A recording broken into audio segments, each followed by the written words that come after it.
Bonjour à tous et bienvenue dans cette 13e édition de T'as vu, un magazine concocté par les étudiants en Master 2 de journalisme à l'Université catholique de Lille. Alors au programme, le mur de la honte pour lutter contre le harcèlement de rue, un macaron S pour les seniors et puis bien sûr une touche de sport avec l'arrivée du nouveau trampoline park à Lille.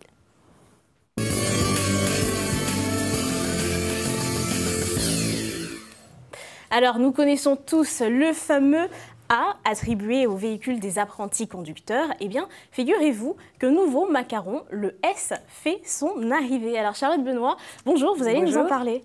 Exactement, comme vous l'avez bien dit, Lina, on connaît ce fameux macaron A. Aujourd'hui, il y a une association qui est basée en Île-de-France qui s'appelle Signal Senior et qui a lancé un macaron S, donc, comme ici présent, qui concerne les plus de 75 ans, mais aussi, pourquoi pas, en dessous.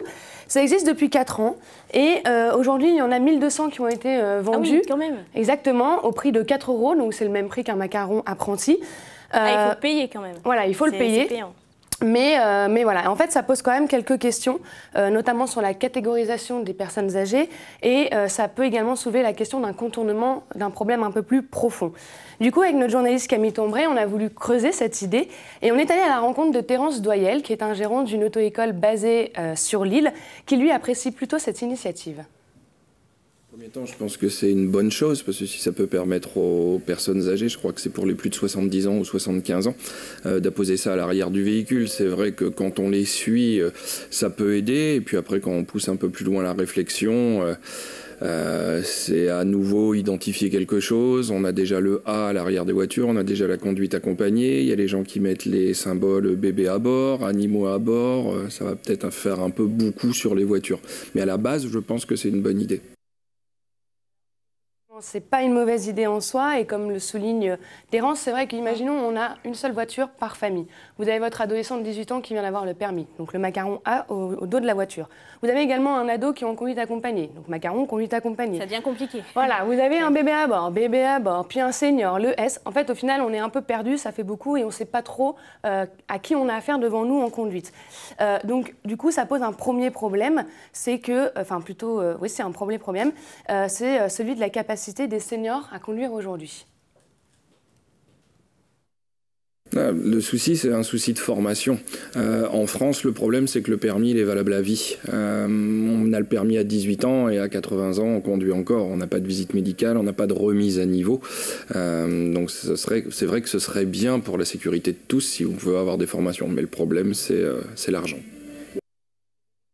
Le principal obstacle, c'est l'argent, ça c'est évident, mais ça n'empêche pas d'abord de pouvoir commencer par de la prévention, par des professionnels comme Terence peut le faire. Et puis le but évidemment n'est pas de priver les seniors de leur autonomie, mais plutôt de les protéger.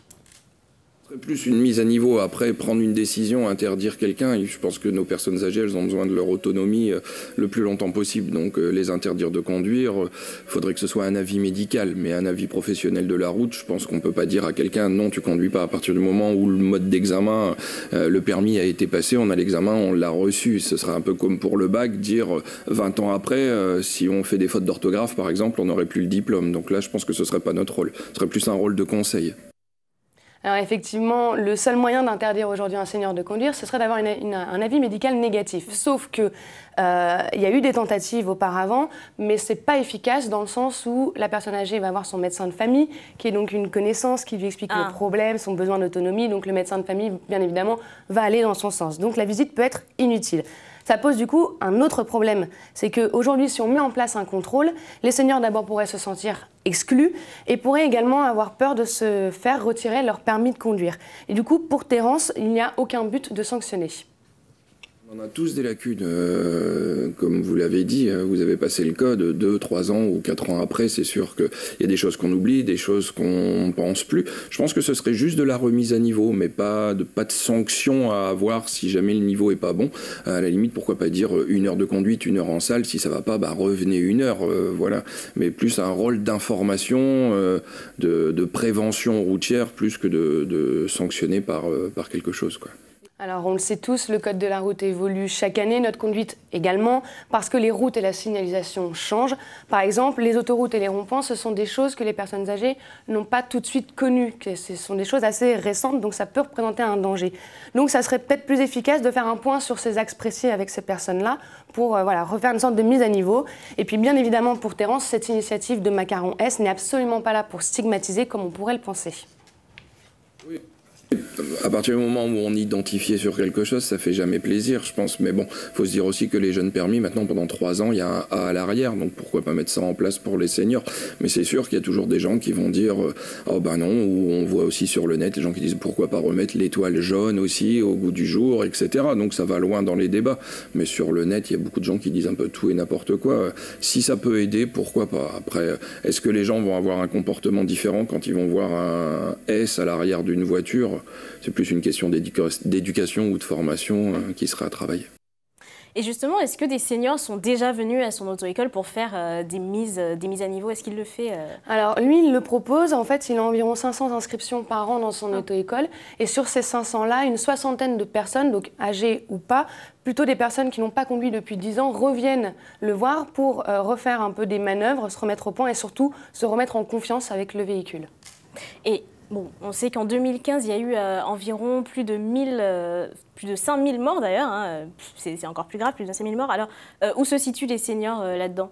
Alors, les chiffres sont assez bas, c'est-à-dire qu'aujourd'hui, on a 16% des plus de 65 ans qui ont le permis et ils représentent 9% des accidents en France. Donc, autant dire que ce n'est pas du tout eux qui sont les premières causes de mortalité routière. Ouais. Par contre, il y a un chiffre à retenir, c'est qu'aujourd'hui, on considère qu'un senior a 2 fois plus de chances d'être tué sur les routes qu'un conducteur lambda. Donc ça, c'est vraiment le chiffre à retenir. Mais en tout cas, merci Charlotte. De rien. Travailler seul, c'est bien. Travailler en groupe, eh bien, c'est encore mieux. C'est en tout cas le concept de la coroutine qui fête ses 5 ans. Un reportage de Clémence Rollin et Laurie Auchou. La coroutine, c'est ça. Mais le samedi soir du 16 janvier, l'espace de coworking fêtait ses 5 ans dans une ambiance de fête foraine.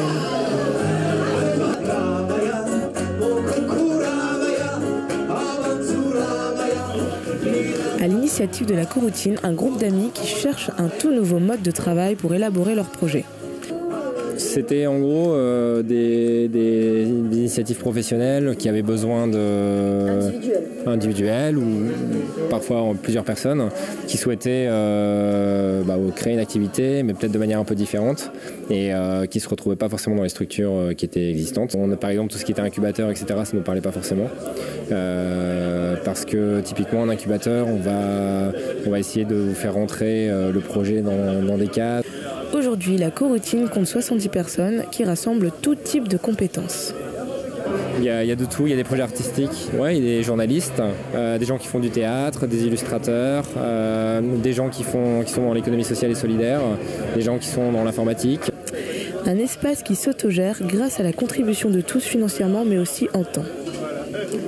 Donc ce sont les membres qui fréquentent le lieu, donc la communauté, qui elle contribue financièrement et aussi en termes de contribution de temps. Donc en temps, en moyens, en financement, on ne pourrait pas survivre si par exemple chacun venait et consommait l'espace. Quand il a fallu faire les tables, ce sont les gens de la coroutine qui ont fait les tables. Quand il faut s'occuper de peindre un mur, c'est la même chose. La coroutine, ce n'est pas uniquement un espace de travail, mais également un lieu ou un mode de vie dans une ambiance de convivialité. Avec mon associé, ça nous a permis d'avoir une vie sociale à part nous deux au niveau du travail. C'est aussi un moyen de se créer un réseau plus rapidement. J'ai même récupéré des clients grâce au réseau qu'on se crée ici dans cet espace de coworking, à la coroutine. Au-delà de ça, même au niveau des compétences, il y a des gens qui ont plein de compétences dans plein de domaines, en graphisme, dans lesquels nous, on n'est pas bon. Et on a besoin de personnes comme ça pour nous guider et elles sont là. Et ça aide beaucoup aussi à avoir d'autres avis sur sa propre boîte. Mais un espace de coworking qui a tout de même ses limites en termes de fréquentation. Je pense qu'il y a une limite en termes d'employés qu'on ne peut pas dépasser ici. Alors, j'ai pas un chiffre à vous donner, mais arriver à, imaginons une société de 10 personnes, ça crée du bruit, tout le stress de cette société peut en pâtir sur les autres. Pour cette fondatrice d'Ocarina, spécialisée dans le conseil et la formation, mais aussi dans l'économie contributive, travailler à la coroutine offre quelques points négatifs, mais beaucoup de points positifs. Il y a toujours des inconvénients, voilà, je peux commencer par les petits inconvénients.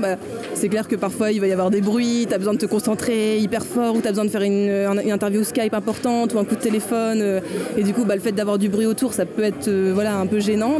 Et après, il y a quasiment que des avantages, c'est-à-dire que ça permet de rencontrer plein de monde, de s'ouvrir à d'autres projets, d'être en lien avec tout ce qui se passe aussi dans ce milieu de l'économie contributive. On mange ensemble, je ne sais pas si Luc vous a expliqué tout à l'heure, mais en fait on cuisine ensemble tous les midis. Un nouveau mode de vie qui offre de nouvelles alternatives en transformant un lieu de travail en réel espace de vie commune.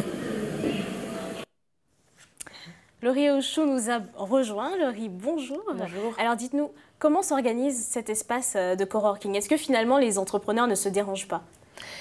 Apparemment pas du tout. Justement, en fait, ils viennent dans cet espace de coworking surtout pour la convivialité et la rencontre. En fait, c'est pas vraiment. Ils viennent aussi pour travailler, mais c'est pas le premier but recherché. En fait, c'est aussi de rencontrer d'autres personnes, aussi de se créer un réseau. Comme il l'a dit dans le reportage, c'est vraiment plus un nouveau mode de travail plutôt que de travailler. D'accord. Le bruit n'est pas vraiment un désavantage, un inconvénient. Comme elle l'a dit, ça peut être un inconvénient, par exemple, si vous avez des coups de fil importants à passer ou si vous avez besoin de vraiment vous concentrer, mais sinon, a priori, ça n'a pas l'air de Et au niveau du prix, alors, c'est gratuit? Alors, en fait, si pour un mois complet à la coroutine, c'est 125 € par mois.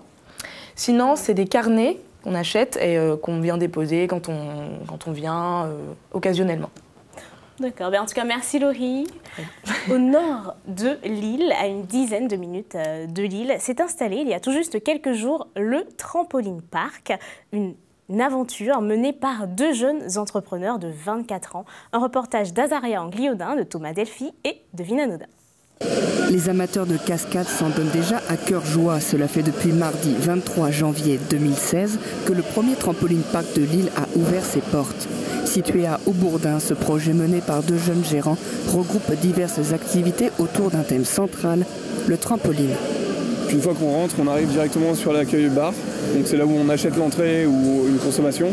Et ensuite, on a un espace qui n'est toujours pas dans les trampolines, qui est un espace d'attente avec des tables et des chaises, donc qui permettent aux parents d'attendre, mais également d'organiser des anniversaires. Donc on peut accueillir des groupes sur ces tables. On a également une zone avec des jeux d'arcade. Et ensuite, on entre sur la partie trampoline, qui se divise en plusieurs zones. Donc on a la main arena qui comprend tous les trampolines, donc c'est des carrés de 3 mètres sur 3, plus une tumbling lane qui permet d'enchaîner les figures. C'est un trampoline de 15 mètres de long. On a également des trampolines en diagonale. Ensuite, on a une zone extrême sur laquelle nous nous situons actuellement, avec un airbag gonflé de 36 mètres carrés, sur lequel on peut se réceptionner en sautant depuis une tour ou depuis les trampolines. Ensuite, on a une piscine à boules géante, où les adultes s'amusent autant que les enfants, avec par-dessus deux slacklines. Donc les slacklines, pour les gens qui ne connaissent pas, c'est des sangles sur lesquelles on fait du funambulisme. On a également deux paniers de basket sur lesquels on peut venir mettre des dunks. Ou des tirs si on souhaite juste mettre des tirs en suspension. Et ensuite on a un terrain de dodgeball qui permet de pratiquer la balle aux prisonniers sur trampoline. Une idée sympathique qui ne date pourtant pas d'hier. C'est au cours d'un voyage à Miami en 2013 qu'Inès et Rémi s'essayent à un parc de trampoline similaire. Le concept plaît aussitôt et ces deux étudiants décident de s'associer. Rémi effectue un stage de 6 mois en management du sport. Inès se met à la recherche du futur emplacement de leur structure. Lors d'un voyage en 2013 aux États-Unis, nous avons testé un parc de trampoline sous la franchise Skyzone à Miami et nous nous sommes dit que cela pouvait être un concept intéressant à développer en Europe. Dans le cadre de son Master 2, Rémi a dû faire un stage dans une entreprise et il a effectué son stage à Jump Pixel BV, c'est à Eindhoven aux Pays-Bas. Et donc en rentrant de ce stage, il s'est dit pourquoi pas nous lancer dans l'aventure de la création d'un parc similaire à Lille. Et voilà la genèse du projet. Voilà, donc ce stage s'est terminé au mois de juillet 2015. À l'issue de ce stage, Inès et moi, on s'est dit que pourquoi pas ouvrir notre parc sur l'île. Parce qu'à la base, l'idée de base était vraiment d'ouvrir un parc sur l'île. Donc ce stage m'a permis de me rapprocher du fournisseur, de voir de l'intérieur la gestion d'un parc également à Eindhoven aux Pays-Bas. Et nous avons commencé à travailler sur ce projet au mois de juillet. Il leur faut 6 mois pour investir les lieux et recruter le premier personnel. Une semaine après son lancement, le Trampoline Park de Lille connaît déjà un succès enthousiasmant. Et certains clients sont parfois venus se défouler plusieurs fois dans la journée. C'est la première fois que je viens ici. J'ai découvert ça, je suis aide-soignant à domicile avec ma compagne. Et on a découvert ça chez un bénéficiaire, donc à Passion exactement, à la télé. Donc je m'en suis rappelé là. Et j'ai vu ensuite un article sur Facebook, etc. Donc on s'est dit, bon, on va venir, on a un temps libre. C'est vrai qu'on voit ça souvent dans des parcs, dans des jardins, des machins, avec 6 trampolines. Et c'est vrai que là, en grandeur énorme, etc., c'est vraiment avantageux, c'est quelque chose de bien. Et on peut vraiment se défouler. Il y a plusieurs activités à découvrir vraiment dans les détails. Mais pour se défouler, c'est super bien. Puis la preuve, avec ma compagne, on s'est tapé un McDo, on a fait 2 heures, on s'est tapé un McDo, puis on est revenu pour 1 heure. Donc voilà. Donc après, voilà, non, franchement, pour ceux qui aiment bien se défouler, qui ont besoin de changer d'idée, c'est un bon complexe. À voir pour la suite ce que ça évoluera, mais c'est un bon complexe. Même s'il est encore tôt pour améliorer le parc, les 2 gérants ne manquent pas d'idées. Il leur faudra au total 3000 entrées par mois pour se sentir pleinement satisfaits. La preuve en tout cas que les sports urbains attirent ces dernières années de plus en plus de PME françaises. Bonjour Thomas, alors Bonjour, dites-nous, Nina. vous vous êtes amusé? Ah oui, c'était vraiment très sympathique, c'est quelque chose d'assez original, je dirais. C'est la seule structure en France alors, ce trampoline park? Alors déjà, j'aimerais revenir sur un point, c'est qu'aux États-Unis, il y a tout de même 150 structures, donc ce n'est pas un projet nouveau en soi. En France, par contre, ça commence à avoir le jour, notamment à Bordeaux, Lyon, Paris, Toulouse et maintenant à Lille. Et est-ce que le trampoline, en tout cas comme ça, va tendre à devenir un sport national finalement, au final? Alors c'est déjà une discipline olympique. C'est apparu en 2000, je pense, oui, 2000 à Sydney. Donc par rapport au nombre de places disponibles pour les Jeux olympiques, il ne peut y avoir qu'un participant par pays. Il y a également le trampoline synchronisé, un peu comme les plongées synchronisées, mais ce n'est pas une discipline olympique. En tout cas, quant au trampoline park, peut-être que plus tard, des champions viendront s'entraîner directement sur place. On ne sait jamais. Merci Thomas. La 2e édition des Murs de la honte, destinée à promouvoir la parole des victimes de harcèlement de rue, a eu lieu à la Grande Place de Lille. Elle est organisée par le collectif Stop Harcèlement de rue, Lille sans relou. Anastasia Laguerra et Clémence Roland, ainsi que Laurier Ouchou, sont allés sur place. Vous avez déjà eu le... C'est où le hey, on n'est pas un chien. Sinon, ouais, le bonne bouche à pipe, mademoiselle. Je sais que me promener en très courte jupe, je vais pas oser facilement. Bon, je me maquille, mais pas non plus. C'est vrai que ça limite vraiment. En tout cas, me concernant, ça me limite, ouais. Je me souviens, lorsque j'étais plus jeune, j'accostais les filles de cette manière. Au jour, je me suis fait remballer, mais sévèrement, et là, j'ai tout de suite compris que c'est pas comme ça qu'il faut aborder les filles. Je pense que beaucoup de gens sous-estiment la portée que ça peut avoir et beaucoup de gens qui disent ouais, se font un peu emmerder dans la rue, mais c'est pas, ou au pire c'est flatteur. Je pense pas que je vais te violer parce que le viol ça reste un crime, ce soit flatteur en fait. Donc, et je pense que beaucoup de gens peut-être se rendent compte de ce qu'on peut entendre dans la rue et que c'est pas normal. Et je pense que peut-être beaucoup de papas ou de copains ou quoi, en voyant ça, se disent non, c'est vrai qu'il y a peut-être un truc qui cloche quoi. Je pense que pour les hommes, ça va être encore plus sensibilisateur que pour les femmes. Et oui, le harcèlement est désormais une réalité dans les rues de Lille. Une jupe trop courte, des talons ou du maquillage trop voyant suffisent parfois à obtenir des remarques déplacées ou de se faire accoster de manière plutôt agressive. Aujourd'hui, nous sommes sur la Grande Place de Lille où se déroule le 11e Mur de la honte organisé par le collectif Lille sans relou. Le but, les passants s'arrêtent, les jeunes femmes surtout, et écrivent sur un post-it les phrases un petit peu déplacées qu'elles ont pu entendre dans les rues. Je suis avec Cindy qui a 22 ans, elle adhérait il y a quelques mois à l'association. Lille sans relou, c'est une association qui a été créée fin septembre, début octobre, et qui a pour but de lutter contre le harcèlement de rue sous toutes ses formes, pas uniquement sexiste, parce que souvent on parle beaucoup du harcèlement de rue qui est sexiste, mais il y a aussi raciste, LGBT-phobe, donc c'est lesbienne, gay, trans et bi. Même si on ne peut pas totalement l'enrayer, même si ça serait idéal, au moins de mettre des choses en place et faire voir aux gens que vous voyez, ça c'est pas normal et il faut agir contre et il faut mettre des choses en place. Malgré la mobilisation, il reste encore un long chemin avant que les mentalités évoluent.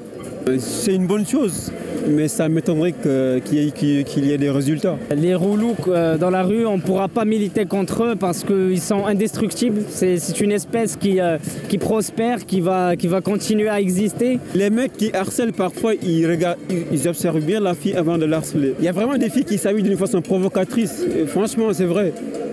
Il y a des filles qui s'habillent d'une façon provocatrice et le mec il se bat sur ça pour se dire voilà, lui, elle, je pourrais tenter quelque chose avec elle. On reste des hommes. Ça nous plaît ça. On va pas se mentir, on va pas se voiler la face. T'es un relou. T'es décrété relou. La prochaine campagne du collectif Lille sans relou aura lieu en février. Elle portera sur le harcèlement sexuel et différents débats se dérouleront dans les universités de la métropole lilloise.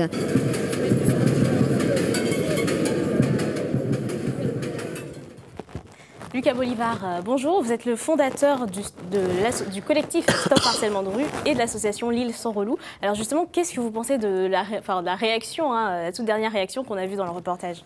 Déjà, je ferai une petite nuance parce que déjà, en fait, relou, c'est pas une personne, c'est un comportement. Une personne peut devenir relou suivant les situations, etc. Et en fait, non, on peut pas dire que une fille, de la façon dont elle s'habille, ça amène à un comportement qui pourrait dire oui, elle peut être aguicheuse ou quoi que ce soit. Et justement, je pense que c'est un peu ça le souci actuellement, c'est que on a tendance à dire à une fille, t'avais pas apporté une jupe, t'es pas sorti au bon endroit au bon moment. Et en fait, non, il faut pas oublier que les femmes sont des êtres humains comme tout le monde et tout le monde a le droit de voyager et de circuler où elles veulent et sans normalement avoir de soucis. Et par rapport au harcèlement de rue, justement, on sait que malheureusement, c'est assez monnaie courante. Mais qu'est-ce que vous faites comme action concrète pour lutter contre cela ? En fait, il y a plein d'actions concrètes à faire. Donc, il y a le mur de la honte qui est pour nous le premier moment où les gens souvent en parlent parce que y a un tabou sur la question du harcèlement de rue. Mais est-ce qu'en parler, justement, ça change la donne ? Oui, parce qu'il y a pas mal de personnes qui sont des harceleurs qui viennent nous voir et nous disent voilà, moi j'ai déjà fait ça. Et ils se rendent compte qu'en fait, des fois ils sont avec leur sœur et leur sœur met un témoignage. Et ça les marque tout de suite. Et ça dit ah merde, il y a ma sœur qui a eu ça et il y a sûrement des personnes de mon entourage qui le vivent. Et c'est un premier pas. Et on a sorti une vidéo il y a quelques temps, au mois de novembre, qui a eu 75 000 vues actuellement, où il y a des personnes qui disaient voilà, moi j'ai déjà fait ça aussi, et avec la violence des mots, en se rendant compte que il y a de la répétition dans les témoignages, ils changent un peu d'avis, ils se rendent compte qu'ils ne le font plus. Ce sont souvent des femmes, on va dire, qui sont victimes du harcèlement de rue. Alors, vous êtes un homme. Pourquoi avoir créé cette association-là ? Parce que déjà, même si c'est des femmes, il y a aussi des personnes trans et des hommes qui sont victimes, que ce soit suivant leur orientation sexuelle, suivant leur couleur de peau. Moi, par exemple, je vis le harcèlement. Est-ce que vous avez eu un déclic Ouais, moi j'ai eu un déclic assez concret. J'ai ma meilleure amie qui a failli se faire violer pendant un festival de musique et personne n'a réagi. Elle a failli se faire violer. Ouais, c'est ça. Et je me suis rendu compte que j'aurais pas forcément su comment réagir. Et moi, je voulais plus jamais ça. Je me suis dit plus jamais ça. Moi, je connais une association qui a commencé à en parler un petit peu. Et ça a été pour moi le déclic de me rendre compte que plus personne n'est dans cette situation. Parce que les gens ont tendance à penser que la seule situation et la seule manière de réagir, c'est la violence. Alors qu'il y a totalement d'autres choses à faire. Justement, j'allais vous poser la question, comment réagir face à ça ? Parce que par exemple, je pense que vous connaissez Judith Duportail, la journaliste qui a répondu justement pendant, il me semble, une semaine ou deux au harcèlement de rue de manière positive. Comment réagir ? Quelle est la bonne réaction ? Il y a plusieurs choses. Déjà, on peut agir en tant que témoin. Donc, on peut demander l'heure au harceleur ou faire croire qu'on connaît la personne qui est victime de harcèlement. La prendre avec nous, la faire voyager un petit peu plus loin et faire croire qu'on la connaît, inventer un faux prénom. Et ensuite, quand on est harcelé, par exemple, j'en ai un exemple dans le métro. Il faut interpeller les gens. Parce qu'en fait, les gens, s'ils ne sont pas interpellés, ils ont tendance à penser oui, c'est quelqu'un d'autre qui va le faire à ma place. Et en fait, pas du tout. D'accord. Faudrait-il pénaliser au final le harcèlement de rue ? Ouais, nous, c'est une de nos nombreuses demandes. Enfin, c'est ce qu'on espère. C'est quelque chose de difficile. C'est commencé à être mis en place au Portugal récemment et c'est mis en place en Belgique et en Argentine pour l'instant. Et le harcèlement de rue, au final, est-ce que ce n'est pas une manière de draguer que certains hommes utilisent au final ? En fait, la plupart du temps, c'est des insultes et c'est pas de la drague. Enfin, si certains hommes interpellent une fille en lui disant oui, vous êtes charmante, est-ce que ça c'est considéré comme du harcèlement de rue? Tout dépend. Si la personne, par exemple dans un bar ou quoi, il n'y a pas de souci. Si la personne a des écouteurs qui marchent vite parce qu'elle est pressée le matin à 7h, il y a un peu de changement. Il faut penser aussi un peu à savoir est-ce que la personne paraît ouverte à une discussion. Et généralement, en fait, la personne est soit en train de discuter avec des amis et est pressée, ou voilà. Et, donc ça ne peut pas être une méthode de drague? Non, ça peut pas être une méthode de drague. En tout cas, merci beaucoup. Pas de quoi. Merci à vous. C'est la fin de ce T'as vu. Merci à vous de nous avoir suivis. Ah oui, c'est vrai, il y a l'agenda. Toutes mes excuses, j'oubliais l'agenda.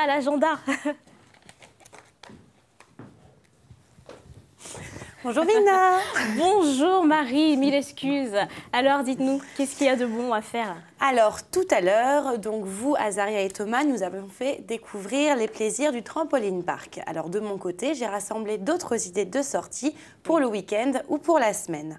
Alors pour les parents qui en ont assez de se prendre des reproches parce qu'ils ont déposé les enfants chez les grands-parents pendant 3 heures, pour aller tranquillement faire les courses chez Ikea, j'ai la solution avec Starfun, situé à Seclin. Il s'agit d'un parc de jeux dédié aux enfants allant de 6 mois à 12 ans, avec des activités dédiées à chaque tranche d'âge, Lego géant, un mur d'escalade, des toboggans, des terrains multisports. Il y a vraiment de tout pour ravir les plus jeunes, avec en bonus une nourrice pour garder l'œil sur vos adorables bambins. Pour les amateurs de glisse, bonne nouvelle, sachez que les pistes ne sont pas si loin qu'il n'y paraît. Il vous suffit de prendre la voiture jusqu'à Comines en Belgique et de vous rendre à Ice Mountain où 2 pistes de vraie neige vous attendent. Ski et snowboard sont au programme et également un chalet pour vous réchauffer et savourer de délicieux plats à base de fromage devant un bon feu de cheminée. Donc tout est prévu pour que vous vous sentiez comme à la montagne, une aubaine finalement dans cette période de sport d'hiver. Pour les amateurs des salles obscures, la semaine risque d'être chargée et le choix extrêmement compliqué. Danny Boyle propose un biopic sur la carrière de Steve Jobs avec Michael Fassbender, qui est d'ailleurs nominé aux Oscars pour cette prestation dans ce film. Donc Kate Winslet est également de la partie. Elle a reçu le Golden Globe de la meilleure actrice dans un second rôle pour sa performance. Alors encore une fois, une histoire sur Steve Jobs qui rappelle le film Jobs, sorti en 2013 avec Ashton Kutcher, Donc à vous de voir quel sera votre chouchou. Mercredi prochain, exactement. Mercredi prochain sort le film largement plébiscité Chocolat, qui signe le retour d'Omar Sy sur les écrans. Un biopic signé Roche Dizem qui raconte l'histoire véritable du clown Chocolat, premier artiste noir de la scène française à la fin du 19e. Ensemble, découvrons la bande-annonce. Et maintenant, mesdames et messieurs, voici le roi nègre Kananga. Je cherche quelqu'un comme toi, quelqu'un pour renouveler mon numéro. Tu cherches un nègre? Je cherche un clown pour m'assister. Alors vas-y, fais-moi rire. Stop, c'était n'importe quoi. Tu crées pas de situation. Non, non, non, là, tu la prennes cette baffe, là, comme ça, non. Hop là. Je suis pas convaincu. Tu nous laisses une chance. C'est la première fois qu'un blanc me fait confiance. Qu'un clown blanc te fait confiance. Unis, comme ça. Tu me lâches pas du regard.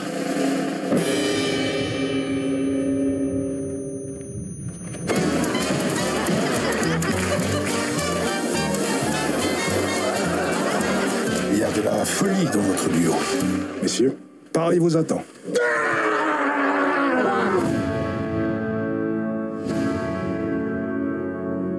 J'espère que vous êtes au point parce qu'ici, ça passe ou ça casse, il n'y a pas de seconde chance. J'ai confiance.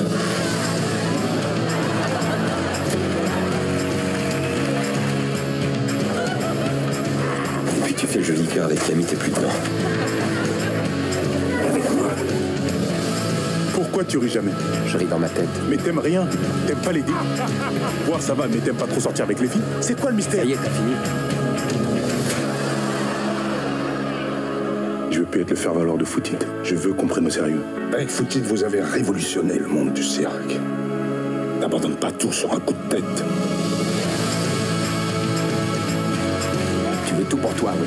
Mais t'as la mémoire courte, mon ami. Jamais un noir n'a été aussi célèbre que toi, Chocolat. Alors après le film Chocolat très attendu, ils sont de retour sur les écrans mercredi prochain. Un pour Tuche, Tuche pour un. Olivier Barou signe le retour de Jean-Paul Rouve et Isabelle Nanty dans cette comédie qui a fait mourir de rire les Français en 2010, Les Tuches, mais cette fois Les Tuches 2, le rêve américain. Alors c'est l'histoire d'une famille adepte du système D, moins j'en fais, mieux je me porte, qui gagne au loto et part vivre à Monaco. Alors je ne vous en dis pas plus sur le second volet de ses aventures, la bande-annonce s'en charge pour moi. Il était une fois une famille pauvre qui a vu sa vie changer radicalement après avoir gagné 100 millions d'euros à la loterie. Cette famille, c'est la mienne, les Tuches. Pour la première fois, Donald, il sera pas là pour son anniversaire. On va lui faire la surprise, on part tous en Amérique. Bouzol, Monaco. On avait mis un peu moins de 8 heures. Bouzol, Los Angeles, 1 heure de plus. J'aime conduire.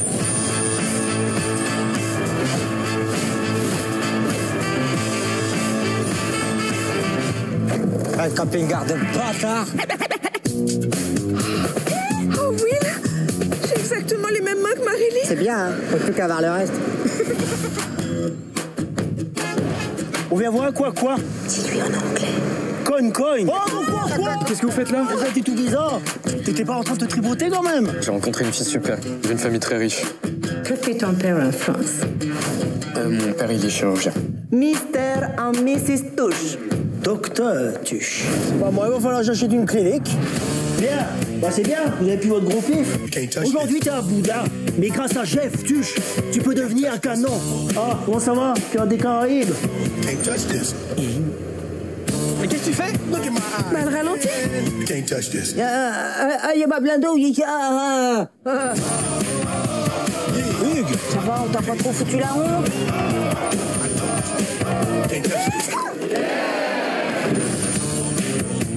Les Amish de mes Amish sont mes Amish. Le 3 février au cinéma.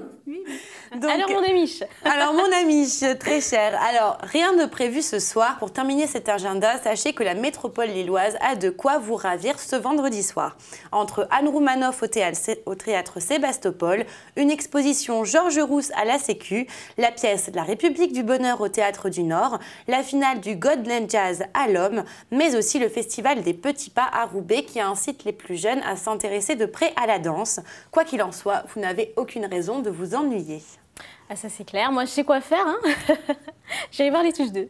Moi aussi. Merci Marie. C'est la fin de ce T'as vu. Merci de nous avoir suivis et puis à la semaine prochaine pour une nouvelle édition.